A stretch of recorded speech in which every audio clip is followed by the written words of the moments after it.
اما بعد اعوذ باللہ من الشیطان الرجیم بسم اللہ الرحمن الرحیم لن تنالوا البر حتى تنفقوا مما تحبون صدق اللہ العظیم وصدق رسولہ النبی الکریم۔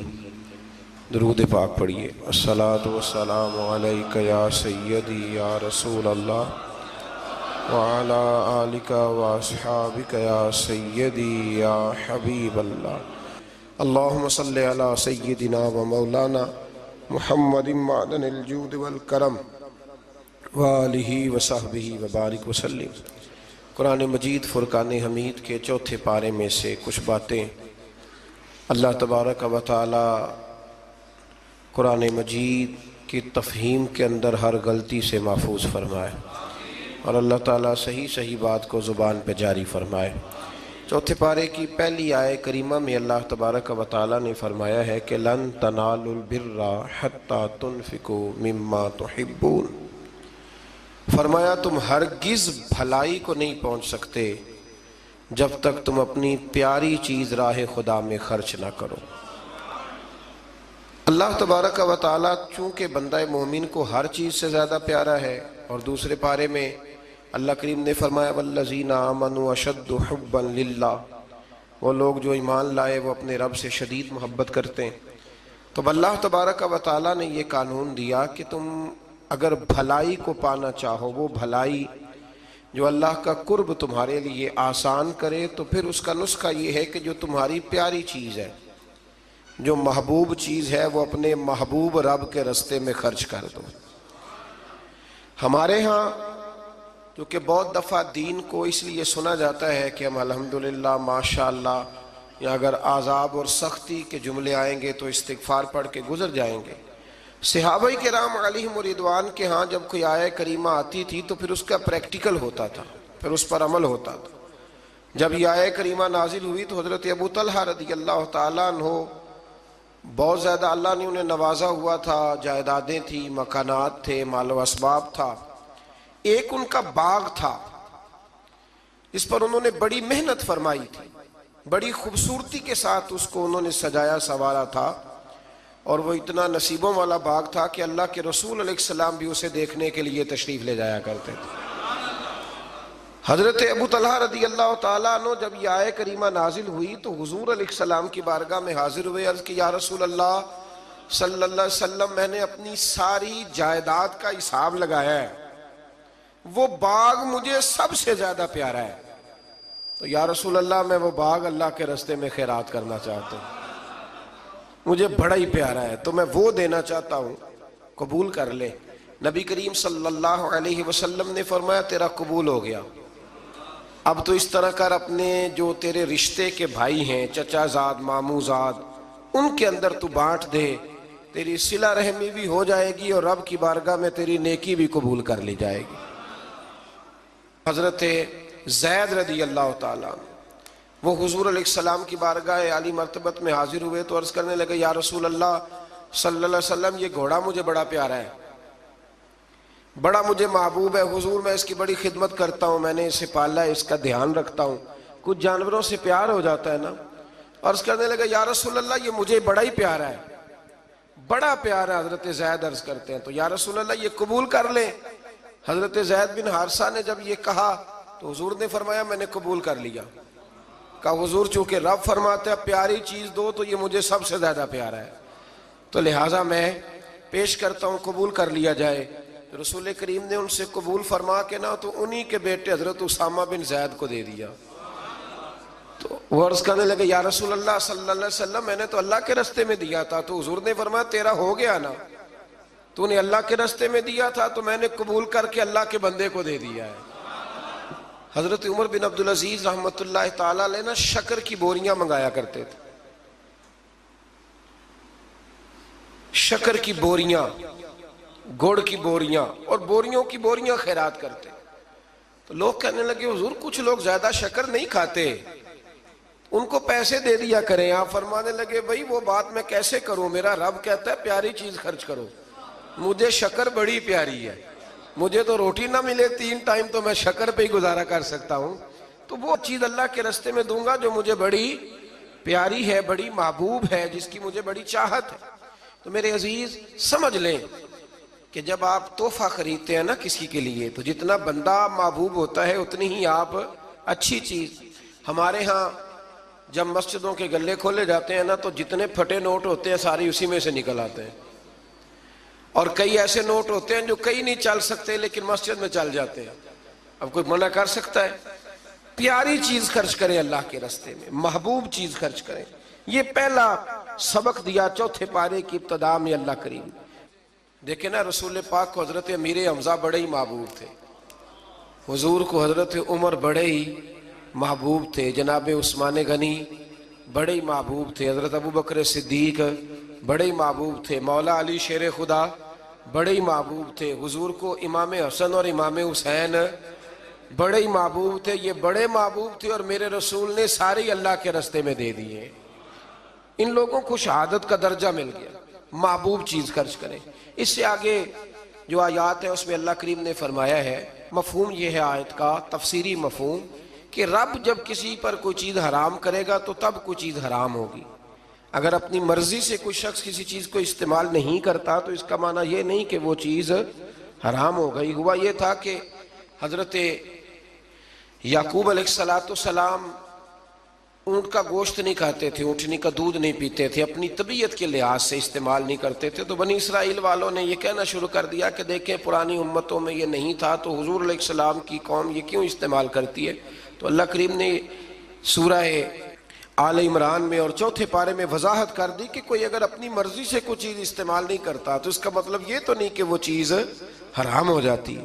تو اس سے آگے بڑھ کے پھر اللہ تبارک و تعالیٰ نے مکہ مکرمہ کی فضیلت بیان کی اور فرمایا کہ ان اول بیت وضع للناس، بے شک پہلا گھر جو لوگوں کے لیے بنایا گیا، للذی ببکۃ مبارکا وہدی للعالمین، فرمایا پہلا گھر جو لوگوں کے لیے بنایا گیا وہ مکہ مکرمہ میں اور ہے بڑی برکت والا، اور وہ ہے اللہ کا گھر، اور لیکن ساری کائنات کو ہدایت وہ گھر عطا کرتا ہے۔ گویا جو اس کے راستے پہ چل پڑتا ہے وہ ہدایت کے راستے پہ چل پڑتا ہے۔ پھر اللہ تبارک و تعالیٰ نے آگے جا کر کے اہل کتاب کی کچھ ایسی چیزوں کا ذکر فرمایا جن چیزوں کو انہوں نے بلا وجہ اپنے اوپر طاری کر لیا تھا۔ یہاں اہل کتاب سے مراد یہودی بھی ہیں اور عیسائی بھی ہیں۔ پہلے سے دوسرے رکوع میں اللہ تبارک و تعالیٰ نے امت مسلمہ کو یہ حکم دیا ہے کہ کلمہ پڑھا ہے تو اب مرتے دم تک مسلمان ہی رہنا، اور اللہ سے ڈرنا تو اتنا ڈرنا کہ جتنا ڈرنے کا حق ہے، اور آخری دم تک تم نے مسلمان رہنا ہے۔ اور پھر اسی رکوع میں اللہ کریم نے حکم دیا کہ تم اللہ کی مضبوط رسی کو پکڑ لو، وَاعْتَصِمُوا بِحَبْلِ اللَّهِ، اللہ کی مضبوط رسی کو پکڑ لو اور جماعتوں میں تقسیم نہ ہو جانا، الگ الگ گروہ نہ بنانا۔ اس لیے میرے نبی پاک علیہ السلام نے فرمایا کہ امت کا جو سب سے بڑا گروہ ہونا اس کی پیروی کرو۔ اس کا نام کتب احادیث میں سواد اعظم آیا ہے کہ جو بڑی جماعت ہو نا مسلمانوں کی، اس کی اب پتہ کیا مصیبت ہے، جو آدمی تھوڑا سا سٹائل ذرا ہٹ کے ہوتا ہے نا اس کے پیچھے لوگ چلنے لگ جاتے ہیں۔ جو ذرا انوکھی بات کرتا ہے نا کہتے ہیں یہ تو سارے لوگ ہی کر رہے ہیں، جو تھوڑی ہٹ کے بات کرتا ہے نا کہتا ہے پچھلے سارے ہی غلط تھے، میں واحد بندہ ہوں جو ٹھیک آیا ہوں، لوگ اس کے پیچھے لگ جاتے ہیں۔ ایسا نہ کریں۔ مسلمانوں کی وہ جماعت جو عرصہ دراز سے آ رہی ہے، آپ دیکھ لیں داتا صاحب کو کتنے سال ہو گئے اور اسلام کو کتنے سال ہو گئے۔ داتا صاحب کے بھی پیر ہیں، ان کے بھی آگے پیر ہیں، اور ان کے مرشد حضرت جنید بغدادی ہیں۔ پھر بات کہاں تک آگے جاتی ہے؟ تو آپ یہ غور فرمائیں کہ اس رسی کو تھامیں جس پر شروع سے لے کر مسلمانوں کا طریقہ چلا آ رہا ہے۔ قرآن مجید کی اسی پارے میں اللہ کریم نے ایک اور مضمون کو بڑے انوکھے رنگ میں بیان کیا ہے۔ فرمایا قیامت کے دن کچھ منہ کالے ہوں گے اور کچھ سفید ہوں گے، کچھ چہرے چمک رہے ہوں گے اور کچھ چہرے کالے سیاہ ہوں گے۔ یہ کالے وہ ہوں گے جو ایمان لانے کے باوجود کفر کرتے رہے۔ اسی آیت میں اللہ نے وضاحت کر دی اور فرمایا یہ جن کے منہ سفید ہوں گے نا، یہ قیامت کے دن جن کے چہرے روشن ہوں گے، یہ وہ لوگ ہیں جنہیں اللہ اپنی رحمت عطا فرمائے گا۔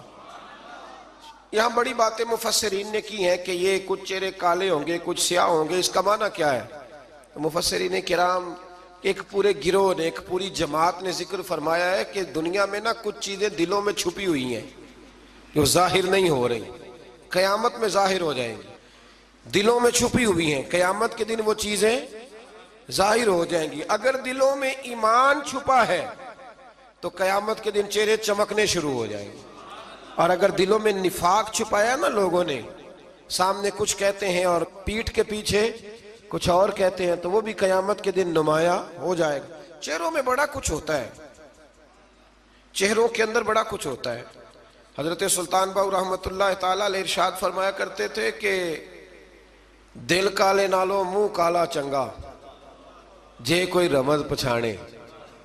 دل کالے نالو منہ کالا چنگا جے کوئی رمز پچھانے. اگر اس پر غور کرے نا تو منہ چمکانے سے بہتر ہے کہ دل چمکایا جائے، دل روشن کیا جائے. اور میرے رسول کریم علیہ السلام نے ولی کی علامت بیان کی ہے، فرمایا ولی اسے کہتے ہیں جس کو دیکھتے ہی رب یاد آ جاتا ہے. ایک ہوتا ہے آرٹیفیشل حسن، وہ بھی یاد آتا ہے نا، آج کل آپ کو پتا ہے لوگوں نے کیا ہوتا ہے، اس میں نورانیت نہیں ہوتی. میں اکثر کہا کرتا ہوں کہ ریاکاری اصل میں اداکاری ہوتی ہے. تو جب بندہ اداکار ہوتا ہے تو اس میں کوئی حسن نہیں ہوتا. جب بندہ اندر سے اس کی طبیعت معصوم ہوتی ہے نا، اندر سے وہ نفیس ہوتا ہے، وہ اچھی سوچ والا ہوتا ہے، تو وہ جو اندر کی روشنی ہوتی ہے وہ باہر بھی آ جاتی ہے، پھر چہرہ چمکتا ہے، پھر اس میں روشنی آتی. نبی کریم علیہ السلام کا ایک فرمان ہے، حضور فرماتے ہیں رات کو جو آدمی تہجد پڑھے گا نا کمروں میں چھپ کے، اسے سویرے بتانا نہیں پڑے گا کہ میں نے پڑھی ہے. فرمایا اس کا چہرہ ہی بتائے گا کہ رات اس نے اپنے رب کی عبادت کی ہے. تو چہرے بڑا کچھ بتایا کرتے ہیں. تو قیامت میں بھی کچھ چہرے چمکیں گے اور کچھ کالے سیاہ ہوں گے. انشاءاللہ اللہ فضل فرمائے گا تو اہل حق کے چہرے چمکیں گے. اللہ فضل ہی فرمائے گا، کرم فرمائے گا. پھر دیکھیے دوسرے سے تیسرے رکوع میں اللہ کریم نے نا اس امت کی فضیلت بیان کی. فرمایا کنتم خیر امت اخرجت للناس، فرمایا تم بہترین امت ہو، تمہیں اللہ تبارک و تعالیٰ نے لوگوں کی بھلائی کے لیے پیدا فرمایا ہے. اے رسول کریم کی امت تم ایک بہترین امت ہو. دنیا میں سب سے کمزور شخص پتہ کون ہوتا ہے؟ جسے یہ پتہ ہی نہیں ہوتا کہ میرا مقام کیا ہے. اگر پتہ چل جائے نا میرا مقام کیا ہے تو جینا آسان ہو جائے. یعنی ایک آدمی استاد ہے، ٹیچر ہے، اور جب وہ چھوٹی حرکت کرتا ہے نا تو پتہ لگتا ہے کہ اسے پتہ ہی نہیں کہ میرا اصل میں مقام کیا ہے. تو استاد ہے، تیرا سٹیٹس ہے، تیرا معیار ہے، اتنی چھوٹی بات تو کر گیا.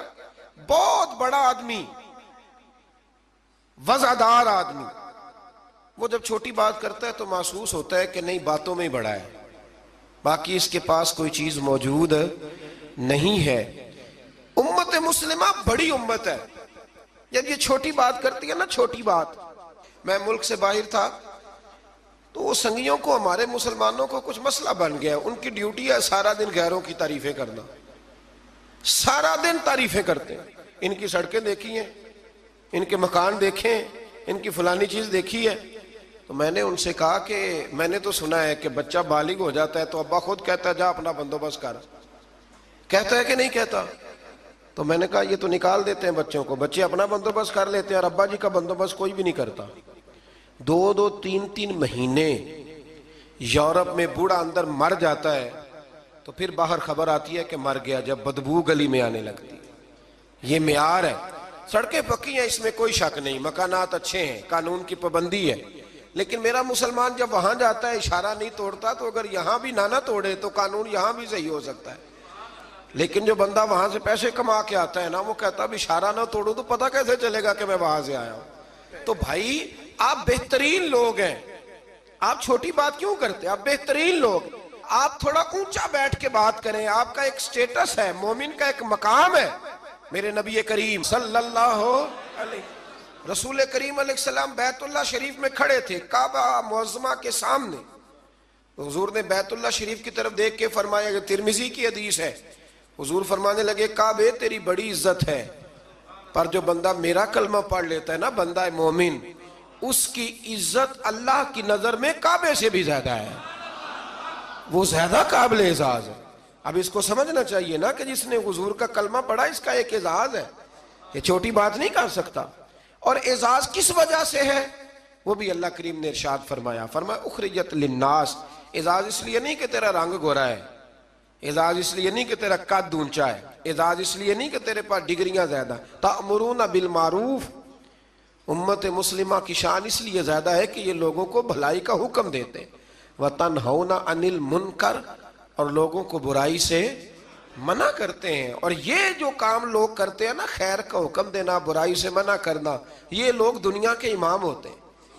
اب ہمارے ہاں کیا ہوتا ہے، ایک سازش ہوتی ہے، جن لوگوں کو ہم نے نیکی کا حکم دینا تھا نا، اللہ کی توحید کا پیغام دینا تھا، نبی کریم علیہ السلام کی رسالت کی بات جن لوگوں کو ہم نے کرنی تھی، جب ہمارا لیڈر اسی قوم کو بطور مثال یہاں بیان کرتا ہے، یعنی جس کے لیے حکم تھا کہ ہم اسے کہیں کہ تو کلمہ پڑھ لے، جب اسے ماڈل بنا کے ہمارے سامنے پیش کیا جائے گا کہ وہ بڑا اچھا ہے، تو ہم اسے کیسے کہیں گے کلمہ پڑھ؟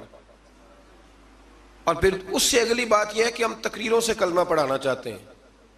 تقریر بڑی مؤثر کام ہے، ضرور ہونی چاہیے، لیکن دنیا میں انقلاب عمل سے آتا ہے، عمل سے۔ صحابہ کرام علیہم رضوان نے بڑی بڑی تقریریں کی، بڑے بڑے جاندار وہ لوگ تھے کہ ایک جملہ کہتے تھے تو دنیا تڑپ اٹھتی تھی، لیکن ان کی تقریروں سے زیادہ اثر ان کے عمل میں تھا۔ حضرت بایزید بسطامی رحمۃ اللہ علیہ کا زمانہ تھا، تو ایک یہودی اور مسلمان کی دوستی تھی، تو اس یہودی نے مسلمان سے کہا کہ یار ہماری بڑی دوستی ہے تو دوستی پکی رہنی چاہیے، تو مسلمان کہنے لگا بالکل پکی رہے گی، میرے دل میں بھی بڑے دنوں سے خواہش تھی کہ دوستی پکی ہو جائے۔ تو کہا کیسے پکی ہو سکتی ہے؟ تو مسلمان کہنے لگا تو کلمہ پڑھ لے دوستی۔ تو وہ یہودی کہنے لگا یار ناراض نہ ہونا، میں نے دو اسلام دیکھے، کون سے والے اسلام کا کلمہ پڑھو؟ اس نے کہا دو اسلام۔ کہنے لگا ایک اسلام تیرا ہے، ایک حضرت بایزید بسطامی کا ہے، میں اور تو کٹھے رہتے ہیں، نماز کا وقت ہوتا ہے تو بھی بیٹھا رہتا ہے، میں بھی بیٹھا رہتا ہوں نماز، اور ادھر اگر شراب کی مجلس چلتی ہے تو میں جاتا ہوں تو معاذ اللہ تو بھی چلا جاتا ہے، اگر کوئی فحاشی اور یعنی کا کام ہے میں جاتا ہوں تو بھی چلا جاتا ہے، تو اگر ایک لفظ ہی مجھ سے کہلانا ہے، ایک جملہ ہی کلمے کا، تو میں کہہ دیتا ہوں، لیکن اگر تو مجھے اس اسلام کی دعوت دیتا ہے نا جو حضرت بایزید بسطامی کا ہے، حضرت بایزید بسطامی کا بھی ایک اسلام ہے، وہ شخص اٹھتا ہے تو پتہ چلتا ہے کہ مصطفیٰ کا غلام ہے، وہ بیٹھتا ہے تو پتہ چلتا ہے یہ کسی کا بنا ہوا ہے، یہ رکتا ہے آتا ہے جاتا ہے تو اس کے وجود سے شعائیں چھلکتی ہیں، محسوس ہوتا ہے کہ اس پر رنگ اپنا نہیں، اس پر محمد عربی کا چڑھایا ہوا رنگ ہے، تو نظر آتا ہے۔ تو اگر وہ والا اسلام ہے تو میں قبول کرنے کو تیار ہوں، مجھے پڑھاؤ کلمہ۔ دیکھیں نا، ایک شخص سے میں نے کہا کہ تو سر پہ پگڑی باندھ لے، اور میں نے باندھی نہیں ہوئی، تو فوراً اس کے دل میں خیال آئے گا کہ اگر اتنی اچھی ہوتی تو آپ بھی تو باندھتے نا۔ یعنی وہ آدمی جو بزنس میں جھوٹ بول رہا ہے اور درجنوں جھوٹ بولتا ہے، وہ جب کسی کو سچ بولنے کا مشورہ دیتا ہے تو سامنے والا اس پہ ہنستا ہے، وہ کہتا ہے یار تو نہ ایسے کر، تجھے تو میں اچھی طرح جانتا ہوں تو کیا کہتا ہے۔ تو اللہ تبارک و تعالیٰ نے اس آیہ کریمہ میں ہمیں سمجھایا ہے، ارشاد فرمایا جا رہا ہے کہ تم بہترین امت اس لیے ہو کہ لوگوں کو بھلائی کا حکم دیتے ہو اور برائی سے روکتے ہو، منع کرتے ہو۔ اللہ تعالیٰ ہمیں سمجھنے کی توفیق عطا فرمائے۔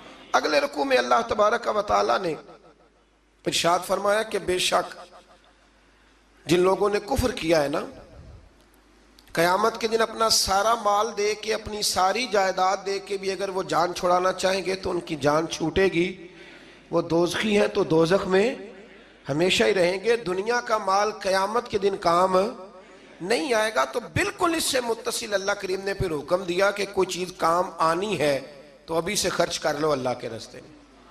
مطلب ہمیں امید ہوتی ہے کہ میرا بچہ پڑھ کے بخشوائے گا، میرے نام پہ خیرات کرے گا، تو میاں جتنی تو نے کی ہے اپنے لیے اتنی اس نے کرنی ہے نا، تو نے پتہ ہی ہے نا تو نے کیا دیا ہے، تو آپ میرا اور آپ کا بیٹا ہی ہے نا۔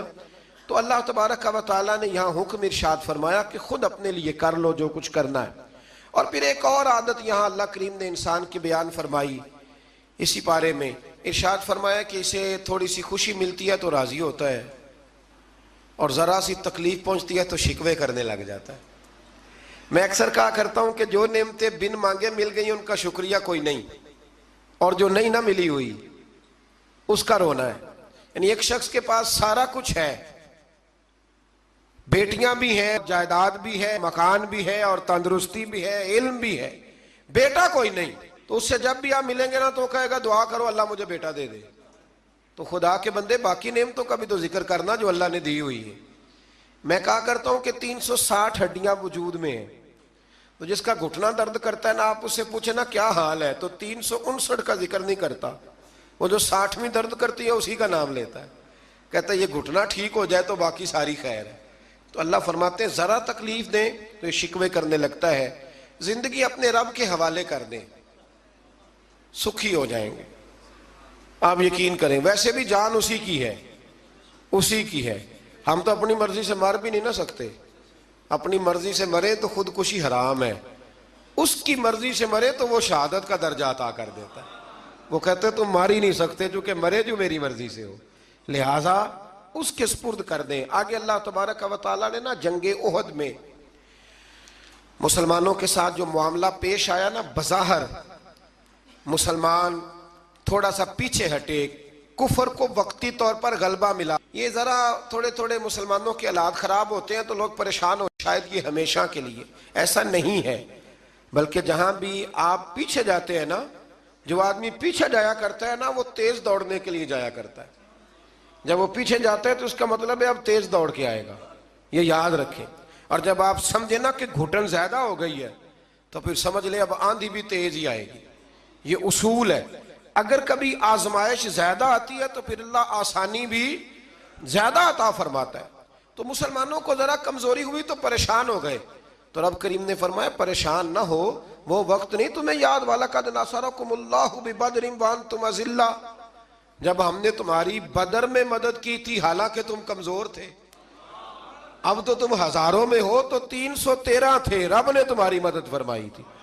فرمایا احد میں اگر مشکل آ گئی ہے تو پریشان نہ ہو، اللہ اگلے میدانوں میں بھی تمہاری ضرور مدد فرمائے گا۔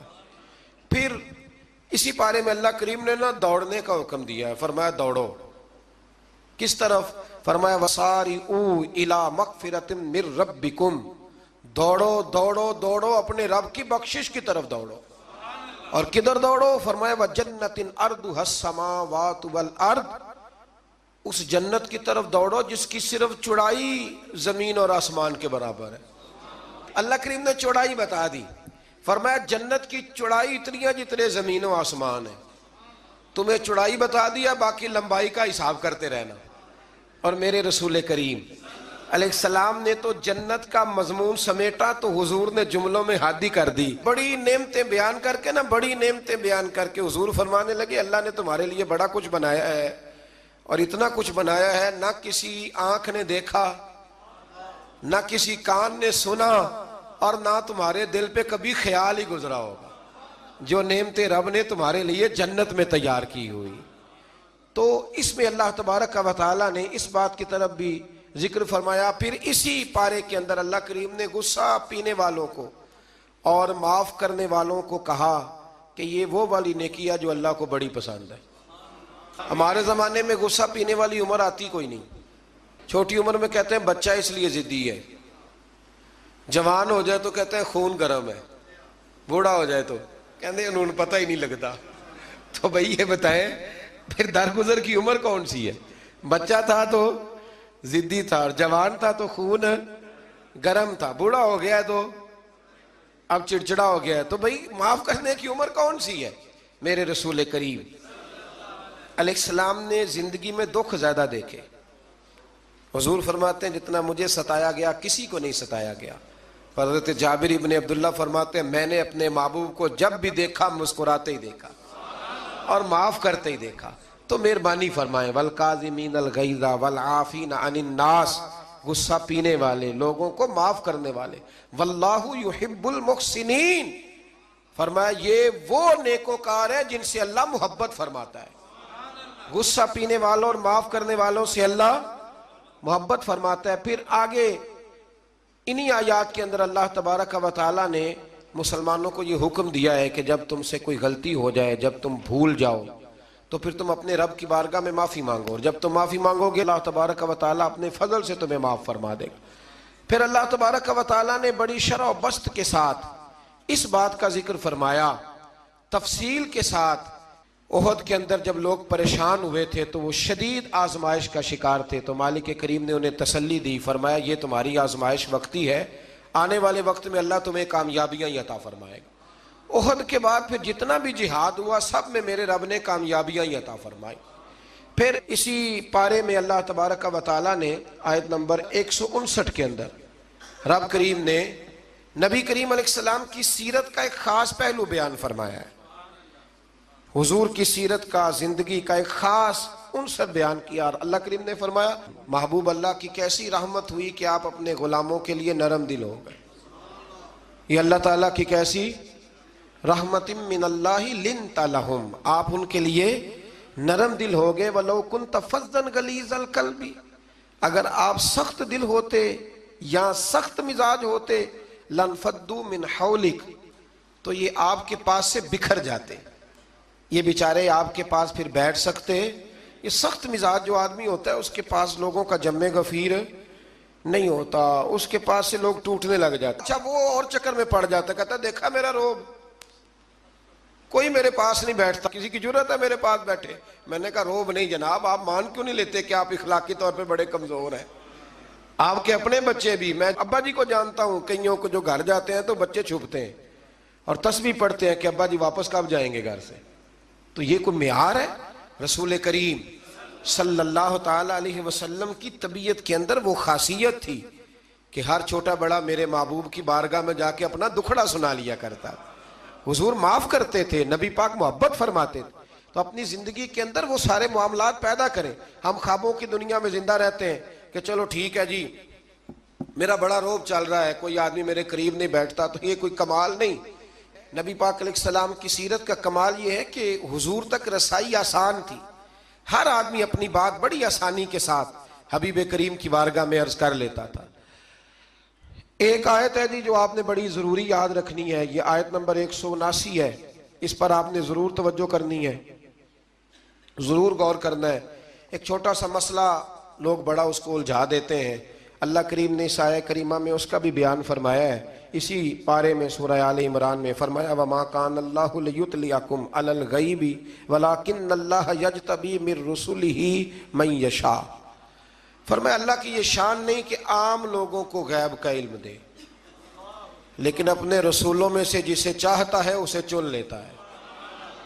عام لوگوں کو اللہ اپنے غیب پر مطلع کرتا، لیکن اپنے رسولوں میں سے جسے چاہتا ہے اسے، یہ ایک سورہ آل عمران ہے، کوئی کسی تفسیر میں آپ نہ جائیں، سادہ ترجمہ کسی کا کیا ہوا پڑھ لیں۔ عام لوگوں کو اللہ غیب پر اطلاع دیتا نہیں، لیکن اپنے رسولوں میں سے جس کو چاہتا ہے اسے چن لیتا ہے۔ حضرت عمر فاروق فرماتے ہیں رسول کریم کے علم پر کچھ منافقین نے اعتراض کیا کہ ہم پیچھے نمازیں پڑھتے ہیں انہیں ہمارا علم نہیں، تو کہتے ہیں نبی کریم منبر پر بیٹھے فجر کے بعد، تو فرمایا پوچھو کیا پوچھنا ہے۔ حضور نے اتنا بیان کیا کہ ظہر کی نماز ہو گئی، پھر زور پڑھ کے حضور دوبارہ منبر پر بیٹھے، اتنا بیان کیا کہ عصر ہو گئی، پھر عصر پڑھ کے حضور منبر پر بیٹھے، اتنی باتیں بیان کی کہ مغرب ہو گئی۔ حضرت عمر کہتے ہیں حضور نے ہمیں اتنی باتیں بتائیں کہ جہنمی جہنم میں چلے گئے، جنتی جنت میں چلے گئے۔ اور حضور پھر بیان کرتے ہے کوئی پوچھنے والا تو پوچھو مجھ سے کیا پوچھنا چاہتے ہو۔ ہمارے استاد تھے، شیخ تھے علامہ تحسین رضا صاحب بریلی شریف میں، انہوں نے ایک قطعہ کہا تھا بڑا شاندار، کہنے لگے علم غیب رسول کے منکر اس حقیقت کو بھول جاتے ہیں، غیب مانا کہ راز ہے لیکن راز اپنوں سے کب چھپاتے ہیں۔ اور اعلیٰ حضرت نے تو قلم توڑ دیے، فرمانے لگے اور کوئی غیب تم سے نہا ہو بھلا جب خدا ہی نہ چھپا رہا، جو سب سے بڑا غیب ہے جب نبی پاک نے اسے ہی دیکھ لیا ہے تو پیچھے کیا رہ گیا۔ تو اس لیے اس آیت کریمہ میں اللہ کریم نے اس مسئلے کو حل فرما دیا۔ ہاں ایک بات ضرور ہے، اس پر ضرور آپ حضرات توجہ کریں کہ اللہ کے انبیاء کی اور نبی کریم علیہ السلام کی بھی کوئی چیز بھی، کوئی طاقت بھی ذاتی نہیں، جو بھی ہے اللہ کا عطا کرتا ہے، کوئی چیز بھی ذاتی، علم غیب بھی ذاتی نہیں، اللہ کا دیا ہوا ہے۔ آگے سورہ نساء آ جاتی ہے، سورہ نساء کے اندر نا اللہ کریم نے بالکل آغاز میں ارشاد فرمایا کہ یا ایھا الناس اتقوا ربکم الذی خلقکم من نفس واحدہ، اے لوگو اپنے رب سے ڈرو جس نے تمہیں ایک جان سے پیدا فرمایا۔ ایک بہت بڑے پیر صاحب کے صاحبزادے نے نا ایک شخص سے کہا کہ میرا ذرا خیال کرنا، میں فلاں بزرگ کا صاحبزادہ ہوں۔ تو آدمی کہنے لگا تو بھی ذرا خیال کرنا، میں بھی نبی کا صاحبزادہ ہوں۔ اس نے کہا تو کس نبی کا؟ کہنے لگے حضرت آدم علیہ السلام کا۔ تو چپ کر گیا، کہنے لگا بات تیری ٹھیک ہے، کیونکہ سارے حضرت آدم کی اولاد ہے۔ یہ جو قبائل بنائے جاتے ہیں نا، قبیلے، یہ تعارف کے لیے بنائے جاتے ہیں، صرف تعارف کے لیے کہ پتہ چل جائے اس کا فلاں قبیلے سے تعلق ہے، اس کا۔ اور برادریوں میں بھی جو قبیلے ہوتے تھے وہ ایک برادری کی بھی مختلف شاخیں ہوتی تھیں، مختلف شاخیں۔ قریش، بنو امیہ یہ قبیلہ ایک تھا، پھر اس کی آگے شاخیں ہو گئی، اور بہت سارے لوگ تھے جو تقسیم در تقسیم ہوئے، شاخیں بنتی جاتی ہیں۔ تو یہ سارا کچھ کیا ہے؟ تعارف کے لیے ہے، ورنہ اولاد سارے کس کی ہیں؟ حضرت۔ اور نبی پاک علیہ السلام نے جب خطبہ دیا نا حجت الوداع کا، تو حضور نے اعلان فرما دیا، فرمایا نہ کوئی بڑا ہے، نہ کوئی چھوٹا ہے، نہ کوئی گورا ہے، نہ کوئی کالا ہے، نہ کوئی عربی ہے، نہ کوئی اجمی ہے۔ ہاں، ان اکرمکم عند اللہ اتقاکم، اللہ کی نظر میں اس کی عزت زیادہ ہے جو زیادہ پرہیزگار ہے۔ ابھی تک یہ مصیبت بنی ہوئی ہے ہمارے معاشرے میں، ابھی تک برادریزم کی، اور کوئی عجیب سا ہی معاملہ ہے، سمجھ میں نہیں آتا کہ یہ کہاں جا کے حل ہوگا۔ ایک ہی برادری سے دو لوگ ہیں، ان سے کہا گیا کہ جناب وہ آپ نے کہا تھا کہ راجپوت فیملی میں رشتہ مل جائے تو اچھا ہے، تو مل گیا، کر لے۔ کہنے لگے نہیں کرنا، یہ مہاجر ہے، ہم مقامی ہیں۔ تو ٹھیک ہو گیا بھئی، اب کتنی تقسیم اور کرنی، یعنی اس سے بھی آگے، اور پھر اس سے آگے تقسیمیں۔ اور یہ اتنی خوفناک تقسیم ہے کئی دفعہ پریشان ہو جاتے ہیں کہ قوم کتنی کو بٹے گی، کتنی کو بٹے گا۔ آپ یہ جو تقسیم ہے نا، اس تقسیم سے نکلیں۔ اب آپ یہ مزاج بنائیں کہ بھئی یہ نہیں کہ ان کو کھانا بنانا نہیں آتا، معاملہ یہ ہے کہ ان کا ٹیسٹ اپنا ہے، ہمارا ٹیسٹ، تھوڑی وحدانیت کی طرف جائیں، امت واحدہ بننے کی کوشش کریں۔ ایک تقسیم ایسی ہے بد عقیدگی کی کہ جس سے نکلا نہیں جا سکتا، جو بد عقیدہ ہو گیا اس کے ساتھ کیا صلح ہو سکتی ہے، لیکن باقی کوشش کریں، جو اپنے ہیں نا اپنے، ان کی غلطیوں سے درگزر کریں، انہیں قریب کریں، چھوٹی موٹی کمزوریاں دور کریں، محبت کے ساتھ ذکر کریں، خیر کی بولی بولیں، اپنوں کی باتیں اپنوں میں رکھیں، اور کوشش کریں دل تھوڑا بڑا رہے، محبت تھوڑی بڑی رہے، پیار تھوڑا بڑا رہے، وفا تھوڑی بڑی رہے۔ اس سے آپ کا دل بھی بڑا ہوگا اور لوگوں کے اندر محبت بھی زیادہ پیدا ہوگی۔ اللہ ہمیں سمجھنے کی توفیق عطا فرمائے۔